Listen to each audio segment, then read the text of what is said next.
तीन तरह का जल शिव को समर्पित होता है और वो तीनों तरह के जल का अलग अलग भाव है महाराज। शिव से जुड़ी हुई कथाएं और उपाय जानने के लिए चैनल को सब्सक्राइब करना बिल्कुल ना भूलें और वीडियो को लाइक जरूर करें।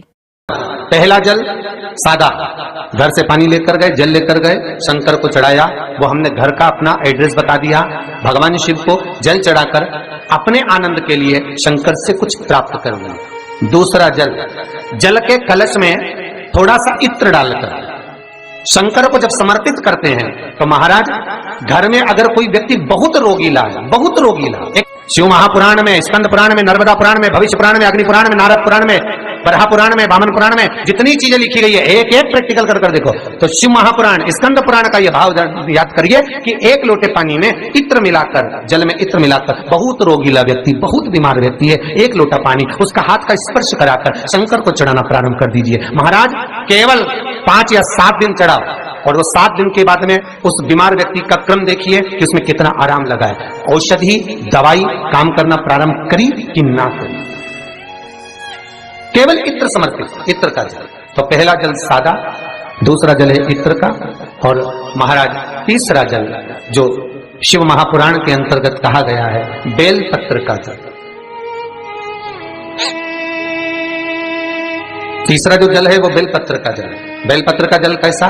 तो महाराज शिव महापुराण की कथा कहती है कि जल के पात्र में एक बेलपत्र अंदर डालकर उस जल के पात्र को ले जाकर शिव को समर्पित करना, अर्थात अपनी मन की कामना भगवान शंकर से कह देना, केवल बेलपत्र के माध्यम। बोलना नहीं है हमको, कुछ हमें कुछ कहना नहीं है। 3 तरह का जल का जो व्याख्यान वर्णन किया गया, एक सादा जल जो भगवान को कहा, आपने अपना एड्रेस बता दिया, आपने अपने मन का भाव बता दिया। इत्र का जो जल चढ़ाया गया वो केवल रोग मुक्ति के लिए चढ़ाया गया। और तीसरा बेलपत्र, अगर उस जल में एक बेलपत्र भी पड़ी हुई है और वो बेलपत्र पड़ा हुआ जल आप जिस भाव से चढ़ा रहे हो, जिस कामना से चढ़ा रहे हो, शंकर वो कामना आपकी पूर्ण कर देते। और लिंग पुराण को अगर आप पढ़ेंगे तो उसमें पाएंगे कि लिंग पुराण के अंदर लिखा है कि आप शंकर को अगर जल भी नहीं चढ़ाएं, आप शंकर को वस्त्र भी नहीं चढ़ाएं, आप शंकर को फूल भी ना चढ़ाएं, आप बेलपत्र भी ना चढ़ाएं, अगर शंकर को आपने कुछ भी ना चढ़ाया तो केवल शंकर के मंदिर में 2 क्षण जाकर उस शिवलिंग के सम्मुख में बैठ जाओ, कुछ मत बोलो, केवल मौन होकर उसको निहार लो, केवल मौन होकर निहार लो। बहुत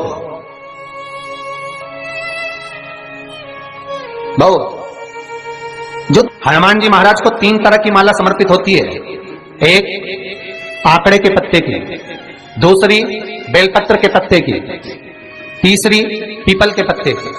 ये 3 तरह की माला जब शंकर हनुमान जी महाराज को समर्पित होती है, जिस समय पर अगर व्यक्ति के जीवन में बहुत भारी रोग हो गया है, बहुत ज्यादा कष्ट हो गया है, कैंसर जैसी बीमारी भी अगर उसको घेर ली है और किडनी लीवर सब बेकार हो गया, तो निवेदन है पीपल के पत्ते की माला बनवाओ, 108 पत्ते की, और हनुमान चालीसा का हर पत्ते पर स्मरण करिए। महाराज आप हनुमान चालीसा पढ़ते जाओ, माला में गांठ लगाते जाइए, और वो माला जो व्यक्ति कैंसर से पीड़ित है हाथ का स्पर्श कराइए और शंकर को चढ़ाइए। केवल अष्टमी तिथि के दिन ये माला समर्पित होना चाहिए, शुक्ल पक्ष की अष्टमी के दिन। आप 2 या 3 अष्टमी को कर देखिए, अपने आप दवाई लगना प्रारंभ होगी, कैंसर जैसा रोग भी धीरे धीरे समाप्ति पर आएगा। महाराज पर करना शुक्ल पक्ष की अष्टमी को ही। महाराज कोई बच्चा एग्जाम में बैठ रहा है, सीए की पढ़ाई कर रहा है, कोई बहुत बड़े एग्जाम में बैठा, पास हो ही नहीं रहा, बहुत हार गया, बेलपत्री की माला चढ़ाई। पर बेलपत्र की जो माला है वो केवल प्रदोष पर चढ़ती है श्री हनुमान जी महाराज। आप बेलपत्र की माला चढ़ाओ, 108 बेलपत्र, आप श्री शिवाय नमस्तुभ्यम मंत्र का जाप कर डांट लगाकर भगवान श्री हनुमान जी महाराज के सामने पहुंचकर माला को सीधी रखकर, जो व्यक्ति एग्जाम में बैठ रहा है, नौकरी के लिए, अन्य पढ़ाई के लिए, अगर कंपटीशन एग्जाम में भी बैठ रहा है, तो माला को हनुमान जी महाराज, और हनुमान जी कौन से होना चाहिए? पूर्वमुखी। हनुमान दक्षिण मुखी नहीं चाहिए, पूर्व में जिन हनुमान जी का मुख हो वो माला ऐसी समर्पित कर हनुमान चालीसा का पाठ कर 3 बार स्मरण कर माला श्री हनुमान जी को पहना दीजिए। ऐसा कोई एग्जाम नहीं जिसमें से आप निकल ना पाए महाराज, पर करना आपको पड़ेगा। प्रदोष का दिन होना चाहिए, प्रदोष के भगवान, और प्रयास जहां तक हो सके प्रदोष काल में अगर चढ़ाएंगे तो ज्यादा फलदायी रहेगा, प्रदोष काल में। तीसरी है आंकड़े की माला। महाराज आंकड़े के पत्ते की जो माला होती है, ये माला कार्य की सिद्धि के लिए होती है। इसमें एक एक आंकड़े के पत्ते पर सीताराम लिखा जाता है, मात्र एक पत्ता ऐसा होता है जिस पत्ते पर सीताराम नहीं लिखा जाता। 108 पत्ते में से एक पत्ता, बस उस पत्ते को हथेली में रखकर उल्टा हाथ आपको रखना है और अपनी कामना कर कर उस पत्ते को बांध देना है। ये जरूरी नहीं है कि 25 के बाद बांधो, 50 के बाद बांधो या 100 के बाद बांधो, आपकी मर्जी पड़े। उस खाली पत्ते को कहीं पर भी बांध दीजिए और उस माला को अपनी कामना कर कर श्री हनुमान जी महाराज को समर्पित कर दीजिए महाराज। इसके लिए कोई तिथि, कोई दिन, कोई बार निश्चित नहीं है।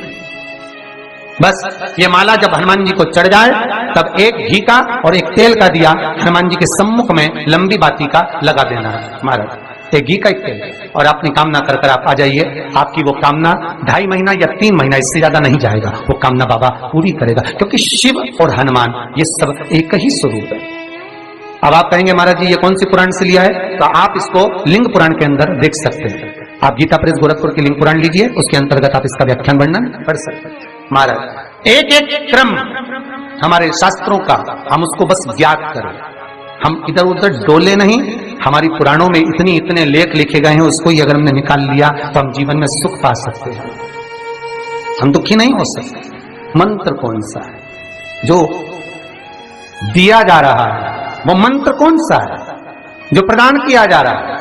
हनुमान जी महाराज ने वो मंत्र जो विभीषण को दिया, और एक विभीषण जिसको लात मार दी गई, एक विभीषण जिसको लात मारकर निकाल दिया गया, जिसके घर का भी ठिकाना नहीं था, वो विभीषण एक छोटे से मंदिर में जो रहता था, तुलसी का क्यारा जिसके दरवाजे पर था, और वो विभीषण जब सीख रावण को देता है तो वही विभीषण को जो लात मारकर निकाल दिया जाता है, तो वो मंत्र कौन सा था जिसको विभीषण ने जपा और विभीषण लंका का अधिपति बन गया, सत्ताधारी बहुशाली, वो मंत्र कौन सा?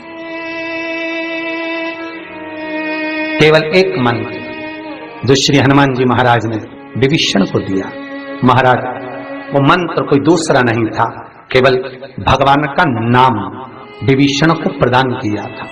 क्यों? क्योंकि विभीषण के दरवाजे पर जब हनुमान जी महाराज पहुंचे थे,